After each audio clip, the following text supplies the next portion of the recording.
7월 28일 월요일. 두 평론가의 상반된 평가. 장래가 촉망되는 화가가 유명한 평론가를 찾아가 그림을 평가해달라고 말했습니다. 제 습작입니다. 미흡한 부분이 있다면 그림에 펜으로 표시를 해주십시오. 평론가는 그림에 가차없이 체크 표시를 하며 왜 그림이 좋지 않은지를 설명했습니다. 화가는 평론가의 전문적인 조언을 듣고 싶었습니다. 체크 표시가 잔뜩 되어 있는 그림을 들고 집으로 온 화가는 내심 기분이 좋지 않았습니다. 아무래도 단점을 고치는 것보다는 장점을 개발하는 게 낫겠어. 화가는 다음날 같은 그림을 그려 다른 평론가에게 이번엔 좋은 점에 펜으로 표시를 해달라고 했습니다. 다른 관점에서 보면 어떨지 궁금했습니다. 설명을 듣던 화가는 깜짝 놀랄 수밖에 없었는데 전날 평론가가 단점으로 지적한 부분을 모두 장점으로 표시했기 때문입니다. 똑같은 그림이 하루 만에 완전히 다른 평가를 받은 것입니다. 집으로 돌아온 화가는 모두를 만족시킬 그림은 그릴 수 없다는 사실을 깨닫고 자신이 그리고 싶은 본질에 집중하며 훗날 개성 있는 화풍으로 크게 인정받는 화가가 됐습니다. 그는 사람의 평가에 휘둘리지 않고 자신만의 길을 걸어갔습니다. 사람의 생각과 판단을 두려워하는 사람은 아무것도 할 수 없습니다.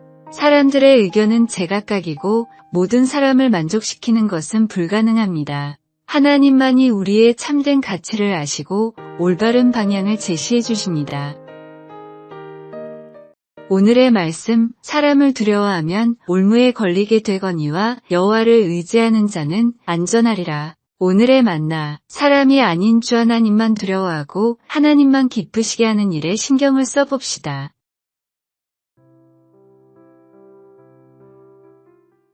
(7월 29일) 화요일. 재정관리가 가져온 변화. 정부에서 연구의 일환으로 무료로 재정관리를 받을 지원자를 모집했습니다. 지원자들의 소득 수준을 판단해 목표 저축액을 설정한 뒤 전문가들은 소비 패턴을 파악해 적절한 조언을 해줬고 불필요한 지출을 줄이기 위해 가계부를 적으며 아낀 돈으로는 효과적인 금융상품에 가입했습니다. 체계적이고 과학적인 접근이었습니다. 4개월이 지나자 짧은 기간임에도 지원자들의 재정 상태는 이전보다 훨씬 나아졌습니다. 그런데 재정 상태뿐 아니라 건강 상태도 눈에 띌 정도로 나아지는 현상이 발생했습니다. 재정 관리를 받은 사람들은 술과 담배를 더 적게 소비했는데 흡연자의 경우 흡연량이 50%나 줄었습니다. 커피와 패스트푸드 소비량도 적극 줄어 건강지표들이 좋아졌는데 그 결과는 회사와 학교에서의 생산성 증가로까지 이어졌습니다. 예상치 못한 부가효과였습니다. 전문가들은 참가자들이 돈을 어디에 사용하는지를 파악하면서 자연스레 몸에 나쁜 일들을 하지 않게 됐기 때문이라고 분석했습니다. 가진 돈을 어디에 사용하는지 깨달았을 때 나의 인생이 눈에 보이는 것처럼 주님의 사랑을 깨달았을 때 우리가 가진 것을 어떻게 사용해야 하는지 알게 됩니다. 청지기 의식이 생기면 모든 영역에서 변화가 일어납니다. 오늘의 말씀, 각각 은사를 받은 대로 하나님의 여러 가지 은혜를 맡은 선한 청지기같이 서로 봉사하라. 오늘의 만나, 주님이 주신 것을 주님이 주신 사명을 위해 사용하는 지혜를 구해봅시다.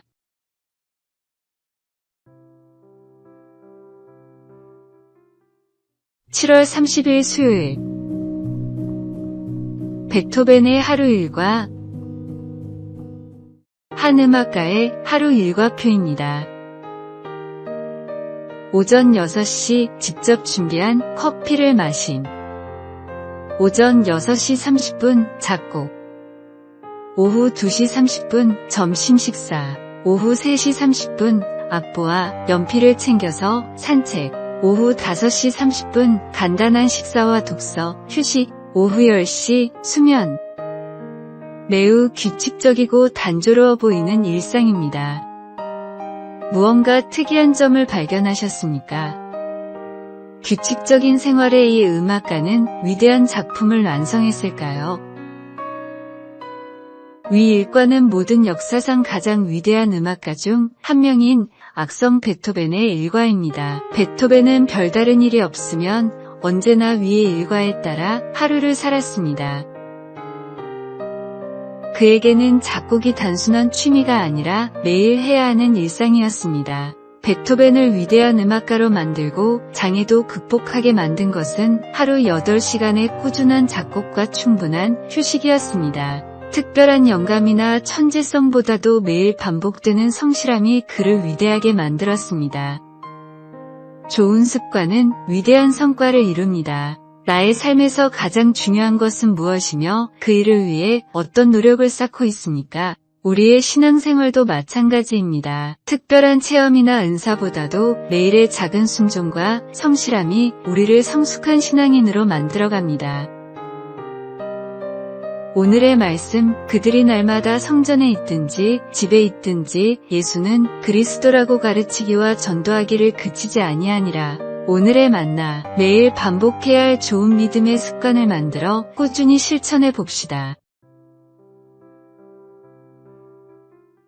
7월 31일 목요일, 마지막 선물. 달의 마지막 날입니다. 한 달 전 새로운 다짐으로 시작했던 7월이 이제 추억 속으로 사라져갑니다. 마치 여행을 마치고 집으로 돌아가는 길에 사진첩을 넘겨보는 것 같습니다. 시간은 참으로 빠르게 흘러갑니다. 한 사진작가가 있었습니다. 그는 한 달 동안 매일 한 장씩 사진을 찍기로 결심했습니다. 처음에는 특별한 풍경이나 멋진 순간만 담으려 했지만 점점 평범한 일상도 소중하다는 것을 깨달았습니다. 비 오는 날의 우산, 아이스크림을 먹는 아이의 웃음, 지친 퇴근길의 노을까지 모든 것이 의미 있는 장면이었습니다. 카메라 렌즈를 통해 보니 평범한 것들도 특별해 보였습니다. 31일 저녁 그는 31장의 사진을 모아 앨범을 만들었습니다. 놀랍게도 각각은 평범해 보였지만 전체를 보니 아름다운 이야기가 완성되어 있었습니다. 매 순간이 선물이었구나라고 그는 중얼거렸습니다. 하나하나는 작은 조각이었지만 모여서 완전한 그림을 만들어냈습니다. 우리의 한 달도 마찬가지입니다. 성공한 날도 실패한 날도 기쁜 날도 힘든 날도 모두 하나님께서 허락하신 은혜의 시간이었습니다. 때로는 보이지 않았지만 주님께서는 매 순간 우리와 함께 하셨습니다. 한 달의 마지막에서 우리는 모든 것에 감사할 수 있습니다. 지나간 시간을 후회하기보다는 은혜로 채워진 시간으로 기억하며 감사할 일들을 찾아봅시다. 오늘의 말씀, 범사에 감사하라. 이것이 그리스도 예수 안에서 너희를 향하신 하나님의 뜻이니라. 오늘의 만나, 내일부터 시작될 8월을 향해 감사하는 마음으로 한 걸음 더 나아가는 새로운 각오를 다져봅시다. 8월 1일 금요일.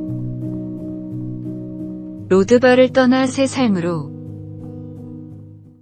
한 해외 선교사 부부에게는 오랫동안 은둔형 외톨이로 지내는 자녀가 있었습니다.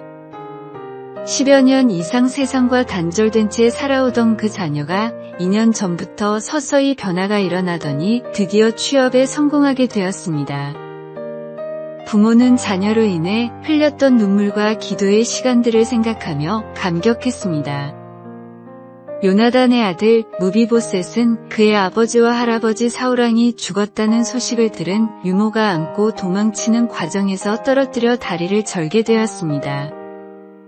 가시밭길 상황에서 그가 숨어 살던 땅이 바로 로드발입니다. 대화가 없는 땅, 말이 없는 곳이라는 뜻입니다. 로드발에서 나오기만 하면 새 삶을 살 수 있는데도 스스로 자기 아픔에 갇혀 그 땅을 벗어나지 못하고 있었던 것입니다. 훗날 다윗왕은 요나단의 아들이 살아있다는 말을 듣고 그를 그 땅에서 불러내어 왕자의 신분을 회복시키고 왕의 만찬에 참여하도록 합니다.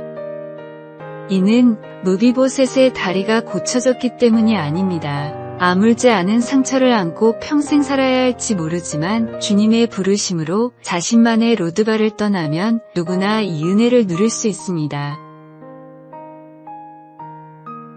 오늘의 말씀, 여호와께서 시온의 포로를 돌려보내실 때에 우리는 꿈꾸는 것 같았도다. 오늘의 만나, 지금 당신이 머물고 있는 로드발이 무엇인지 생각해보고 하나님의 부르심에 응답하여 새로운 삶을 향해 한 걸음 내딛어 보시기 바랍니다.